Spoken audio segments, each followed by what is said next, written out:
الحمد لله القائل أعوذ بالله من الشيطان الرجيم من عمل صالحا من ذكر أو أنثى وهو مؤمن فلنحيينه حياة طيبة ولنجزينهم أجرهم بأحسن ما كانوا يعملون صدق الله العظيم.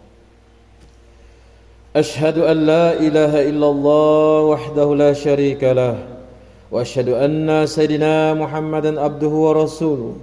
اللهم صل وسلم وبارك على حبيبنا وشفيعنا محمد أشرف الأنبياء والمرسلين وعلى آله وصحبه أجمعين والتابعين لهم بإحسان إلى يوم الدين.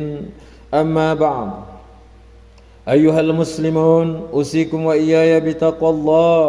قال الله تعالى: يا أيها الذين آمنوا اتقوا الله حق تقاته ولا تموتن إلا وأنتم مسلمون. Jemaah Jumat yang dirahmati Allah Subhanahu wa taala, bertakwalah kepada Allah Subhanahu wa taala dengan takwa yang sebenar-benarnya dan melaksanakan segala perintah serta meninggalkan segala apa yang dilarang. Sesungguhnya semulia-mulia manusia di sisi Allah Subhanahu wa taala ialah orang yang bertakwa. Bersempena dengan ketibaan bulan Zulhijjah kali ini, Khatib ingin mengajak jemaah sekalian bersama memberikan perhatian bagi mengambil sedikit ilmu sebagai bekalan hidup daripada khutbah yang bertajuk Bulan Zulhijjah, mari beramal soleh. Jemaah Jumat yang berbahagia, Zulhijjah adalah bulan ke-12 dalam takwim tahun Hijrah dan termasuk dalam 4 bulan-bulan suci, yaitu Zulqa'dah, Zulhijjah, Muharram dan Rajab. Bulan Zulhijjah sangat istimewa bagi umat Islam kerana dalam bulan ini terdapat amal ibadah dan amal soleh yang sangat dianjurkan umat Islam melakukannya seperti ibadah haji, ibadah korban, hari Arafah, hari raya Aidil Adha, hari-hari tasyrik, keutamaan malam yang 10 awal bulan Zulhijjah dan lain-lain lagi.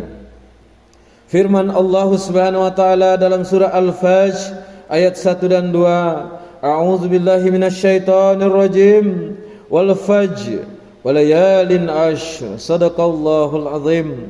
Maksudnya demi waktu fajar dan malam yang 10, yaitu yang mempunyai kelebihan di sisi Allah. Kitab tafsir pimpinan Ar-Rahman menjelaskan mafhum ayat ini, yakni malam yang 10 dari awal bulan Zulhijjah atau 10 yang akhir dari bulan Ramadan yang berkelebihan dan disuruh membanyakkan amal ibadah pada masa tersebut.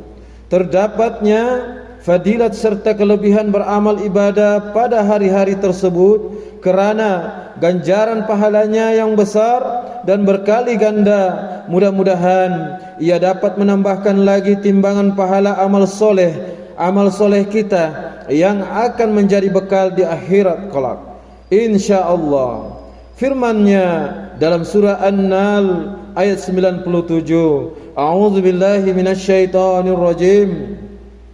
Man 'amila salihan min dzakarin aw untha wa huwa mu'minun falanuhyiyannahu hayatan thayyibah wa lanajziyannahum ajrahum bi ahsani ma kanu ya'malun. Shadaqallahul azim. Maksudnya, sesiapa yang beramal soleh dari laki-laki atau perempuan sedang ia beriman, maka sesungguhnya kami akan menghidupkan dia dengan kehidupan yang baik, dan sesungguhnya kami akan membalas mereka dengan memberikan pahala yang lebih dari apa yang mereka telah kerjakan.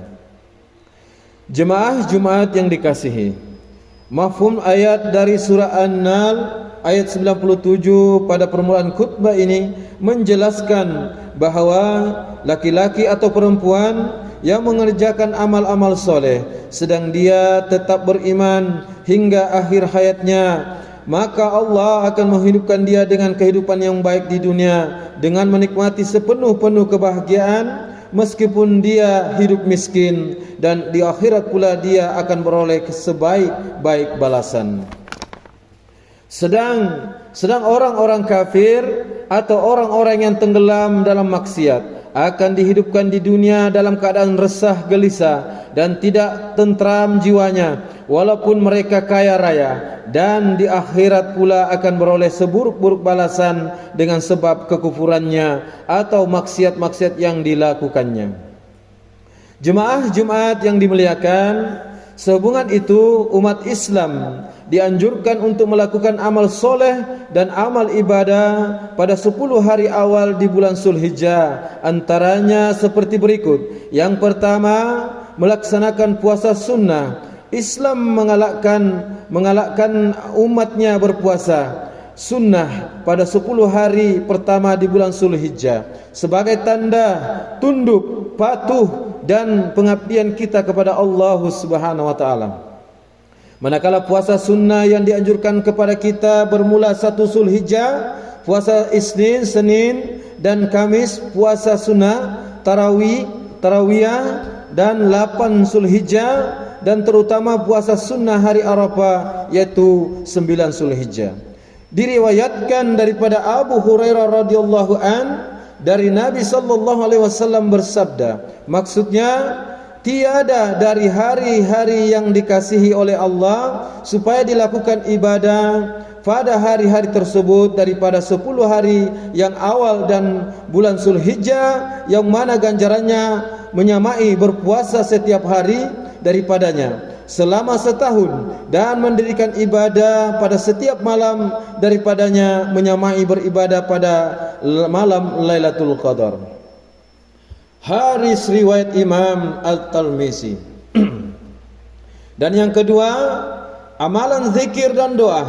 Allah Subhanahu wa taala berfirman dalam surah Al-Hajj ayat 28. A'udzu billahi minasyaitonir rajim.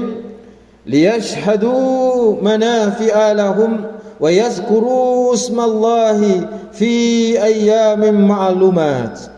Shadaqallahul azim.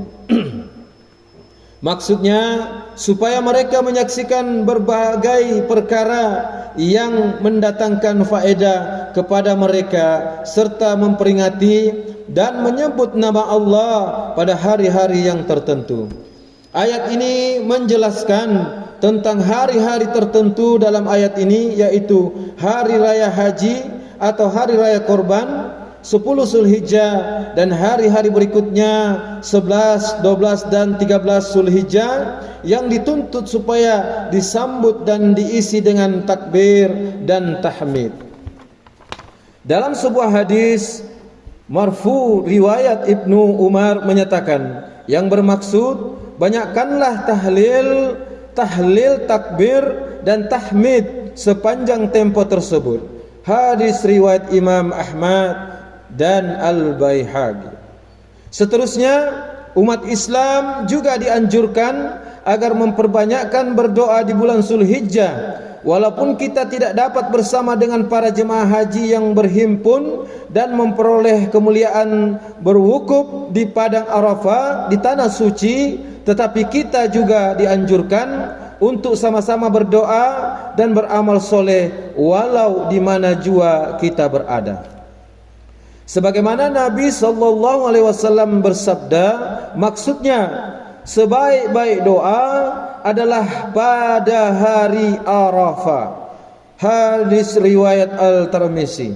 Manakala waktu paling abdal berdoa adalah selepas gelincir matahari 9 Zulhijjah sehingga sebelum terbit fajar Zulhijjah. Jemaah Jumat yang beriman dan budiman. Yang ketiga, melaksanakan solat sunnah Aidil Adha, hari raya korban. Hari raya korban merupakan hari raya paling agung dan banyak kelebihannya. Pada hari itu, umat Islam yang mengerjakan ibadah haji akan berkumpul pada tempat dan waktu yang mulia, yaitu di padang Arafah. Selepas itu diikuti dengan hari tasyrik, yaitu 11, 12 dan 13 Zulhijjah.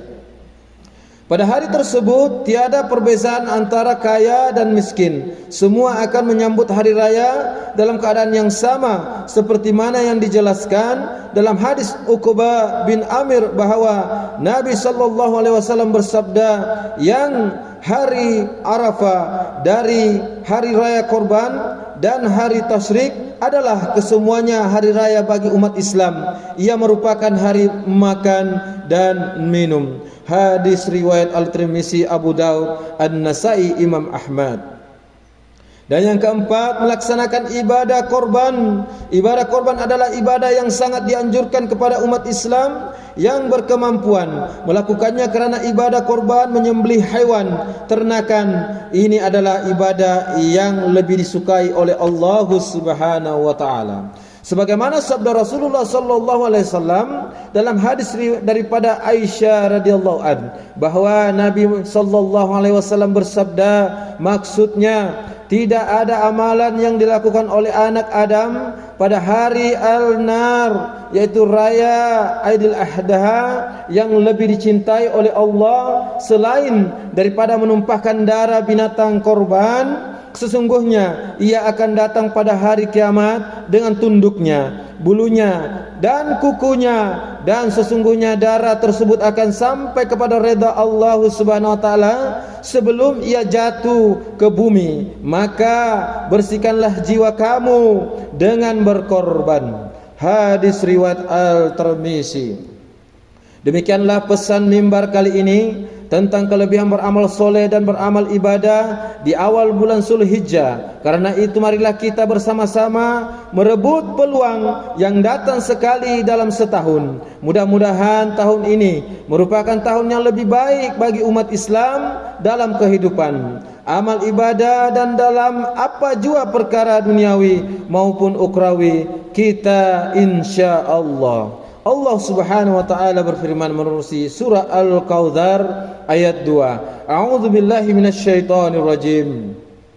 Fasholli li rabbika wanhar. Shadaqallahul azim. Maksudnya, oleh itu kerjakanlah sembahyang kerana Tuhanmu semata-mata, dan sembelihlah korban, yaitu sebagai bersyukur. Barakallahu li wa lakum bil Qur'anil azim, wa nafa'ni wa iyyakum bima fihi minal ayati waz zikril hakim, wa taqabbala minni wa minkum tilawatahu innahu huwas samiul alim. Aqulu qouli hadza wa astaghfirullahal azim li wa lakum wa lisairil muslimina wal muslimat wal mu'minina wal mu'minat al ahya'i minhum wal amwat fastaghfiruhu innahu huwal ghafurur rahim. Amin. Allahumma salli Allahumma salli ala sayyidina wa habibina wa syafiina wa taqdina wa Muhammad walhamdulillahi rabbil alamin. Alhamdulillahi rabbil alamin, wassalatu wassalamu ala sayyidina Muhammadin wa ala alihi wa ashabihi ajma'in wa man tabi'ahum bi ihsan ila yaumiddin. Ashhadu an la ilaha illallah wahdahu la syarika lah, wa asyhadu anna sayyidina Muhammadan abduhu wa rasuluh. Amma ba'du, fa ya ibadallah ittaqullah haqqa tuqatih wa alamu anna Allaha amarakum bi amrin azim, amarakum bis salati wa taslim ala nabiyil karim. Faqala Allah ta'ala, inna Allaha wa malaikatahu yusallu 'alan nabiy ya ayyuhalladzina amanu sallu 'alaihi wa sallimu taslima. Allahumma salli ala sayyidina Muhammad wa ala ali sayyidina Muhammad kama sallaita ala sayyidina Ibrahim wa ala ali sayyidina Ibrahim wa barik ala sayyidina Muhammad wa ala ali sayyidina Muhammad kama barakta ala sayyidina Ibrahim wa ala ali sayyidina Ibrahim fil alamin innaka Hamidum Majid. Amin ya rabbal alamin.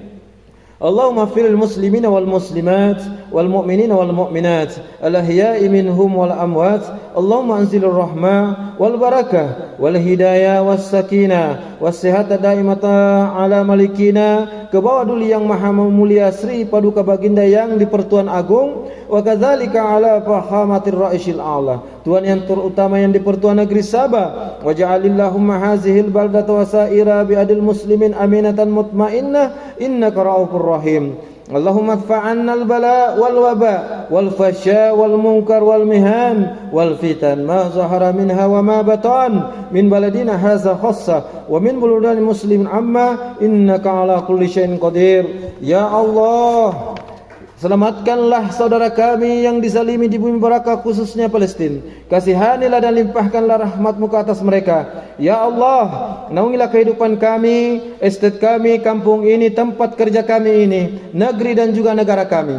Hiasilah diri kami dengan sifat-sifat terpuji dan jauhi kami dari sifat yang terkeji. Jadikanlah kami dan keturunan kami orang-orang yang istiqamah, mendirikan solat secara berjamaah, menunaikan zakat, berpuasa dalam bulan Ramadan, mengerjakan ibadah haji, mewakafkan harta dan berinfak pada jalan yang Engkau redai. Sesungguhnya hanya kepadamu jua ya Allah tempat kami mengadu dan memohon pertolongan. Rabbana atina fid dunya hasanah wa fil akhirati hasanah wa qina azabannar. Ibadallah walhamdulillah. Inna Allah ya'muru bi'adli wal ihsan wa ita'i zil qurba wa yanha 'anil fahsya'i wal munkar wal baghi ya'izukum la'allakum tadhakkarun. Fazkurullahal azim yazkurkum washkuruhu 'ala ni'amihi yazidkum was'alhu min fadli yu'tikum wa la dzikrullahu akbar wallahu ya'lamu ma tasna'un. Aqimus shalah.